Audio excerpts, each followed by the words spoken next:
sejahtera bagi kita semua. Video ini adalah lanjutan tugas presentasi beberapa prinsip umum dalam menafsirkan Alkitab yang sudah kami pelajari pada mata kuliah Hermeneutika Perjanjian Baru bersama Bapak dosen pengampu Dr. Baginda Sitompul MPDK. Untuk itu, saya Angelina Simamora dengan NIM 240101108 dari Prodi Pendidikan Agama Kristen mahasiswa IAKN Tarutung akan mempresentasikan prinsip hermeneutika Perjanjian Baru tersebut. Prinsip kelima, untuk siapa firman itu disampaikan? A. Firman yang ditunjukkan kepada semua orang. Yang pertama, 1 Timotius 2 ayat 4, yang menghendaki supaya semua orang diselamatkan dan memperoleh pengetahuan akan kebenaran. Keterangan ayat ini ingin semua orang menerima keselamatan Allah, menghendaki supaya semua orang diselamatkan dan mengenal kebenaran. Ini menunjukkan bahwa keselamatan ditawarkan kepada seluruh umat manusia, bukan hanya kelompok tertentu. Contoh yang kedua, Roma 3 ayat 23. Karena semua orang telah berbuat dosa dan telah kehilangan kemuliaan Allah. Keterangan ayat ini menunjukkan bahwa semua manusia berdosa dan butuh penebusan. Ayat ini menyatakan bahwa semua manusia telah berdosa dan tidak mencapai standar kemuliaan Allah. Ini menunjukkan bahwa tidak ada satupun yang benar di hadapan Allah tanpa anugerahnya. B. Firman yang tidak ditunjukkan kepada semua orang. Contoh yang pertama, Matius 13 ayat 11.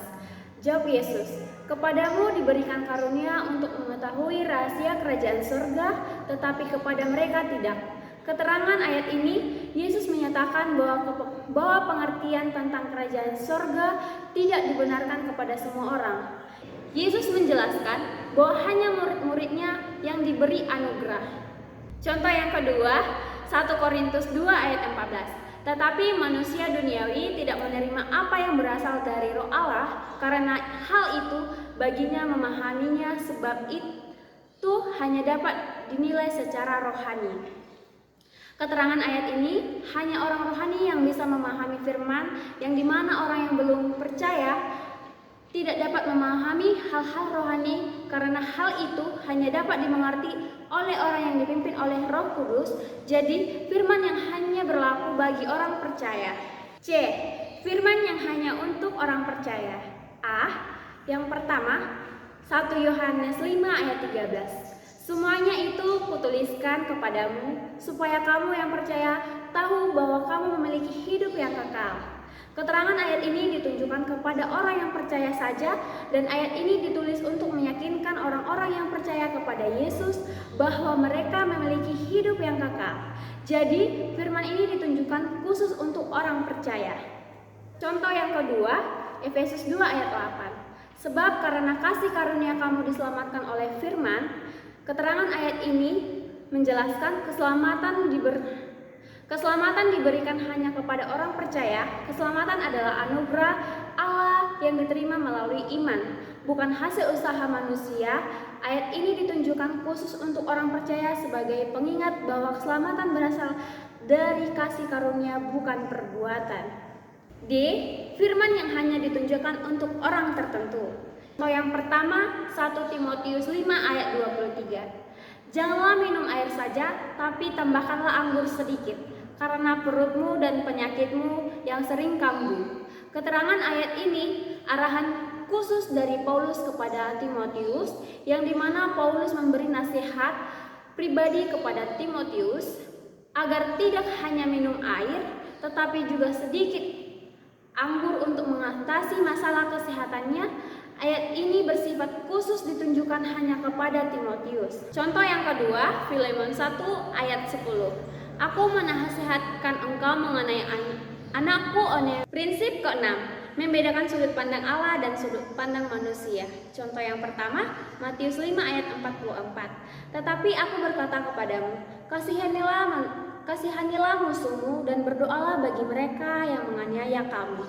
Kata kunci, mengasihi, berdoa. Sudut pandang manusia, musuh harus dijauhi atau dibalas. Sudut pandang Allah, musuh harus dikasihani dan didoakan. Keterangan ayat ini adalah menekankan kasih ilahi yang mempunyai logika manusia. Kasih kepada musuh adalah bentuk kasih yang sempurna seperti yang diajarkan Kristus. Ini menuntut pengakuan pengampunan, kerendahan hati, dan kesediaan untuk melihat musuh dengan belas kasih. Contoh yang kedua, Markus 10 ayat 45. Karena anak manusia juga datang bukan untuk dilayani, melainkan untuk melayani dan memberikan nyawanya menjadi tebusan bagi orang. Contoh yang kedua, Markus 10 ayat 45. Karena anak manusia juga datang bukan untuk dilayani, melainkan untuk melayani dan untuk memberikan nyawanya menjadi tebusan bagi banyak orang. Kata kunci pelayanan. Sudut pandang manusia, hidup manusia bukan untuk menjadi tebusan bagi orang lain. Sudut pandang Allah, hidup kita untuk melayani dan menjadi tebusan bagi banyak orang. Keterangan ayat ini, Yesus menjadi teladan sejati dalam hal kerendahan hati dan pelayanan. Kita dipanggil untuk meneladaninya dengan hidup yang melayani sesama, bukan menuntut dilayani. Hidup kita menjadi berkat ketika kita rela memberi diri bagi orang lain. Prinsip ketujuh, memperhatikan yang eksplisit dan implisit. Yang eksplisit yang dapat diartikan dengan implisit. Contoh yang pertama, Yohanes 14 ayat 6. Yesus berkata, "Akulah jalan kebenaran dan hidup.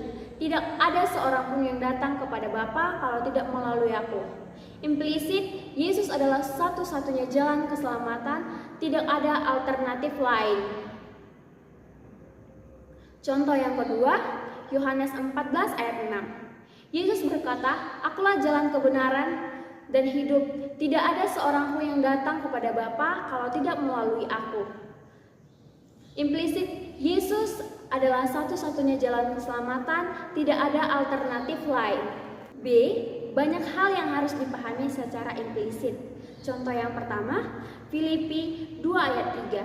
Dengan tidak mencari kepentingan sendiri atau puji-pujian yang sia-sia, implisit kerendahan hati dan tidak egois adalah karakter yang benar. Contoh yang kedua, Efesus 4 ayat 29.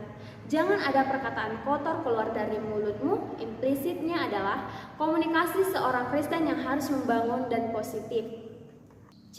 Pemberian makna implisit yang benar kepada eksplisit. Contoh yang pertama, Lukas 10 ayat 30 sampai 37. Perumpamaan tentang orang Samaria yang baik hati. Implisitnya, kasih kepada sesama tidak dibatasi oleh suku, status, atau agama. Contoh yang kedua, Yohanes 14 ayat 15. Jika kamu mengasihi aku, kamu akan menuruti perintah-perintahku. Implisit, kasih kepada Yesus bukan hanya kata-kata, tetapi tercermin dalam ketaatan kepada ajaran dan perintahnya. D. Pemberian makna implisit yang salah kepada eksplisit. Contoh yang pertama, Yohanes 13 ayat 14 sampai 15. Jadi, jikalau aku, Tuhan dan gurumu, membasuh kakimu, maka kamu pun wajib saling membasuh kaki. Implisit ayat ini, Yesus memberikan teladan untuk saling melayani dengan rendah hati, bukan hanya secara literal mencuci kaki, tetapi bersikap rendah hati dalam pelayanan. Contoh yang kedua, Matius 18 ayat 21 sampai 22. Aku berkata kepadamu, bukan sampai 7 kali, melainkan sampai 70 kali 7 kali. Implisit ayat ini, pengampunan tidak boleh dibatasi jumlahnya. Murid Kristus harus bersedia mengampuni tanpa batas. Demikianlah penjelasan saya terhadap 7 prinsip umum dalam menafsirkan hermeneutika Perjanjian Baru. Sekian dan terima kasih.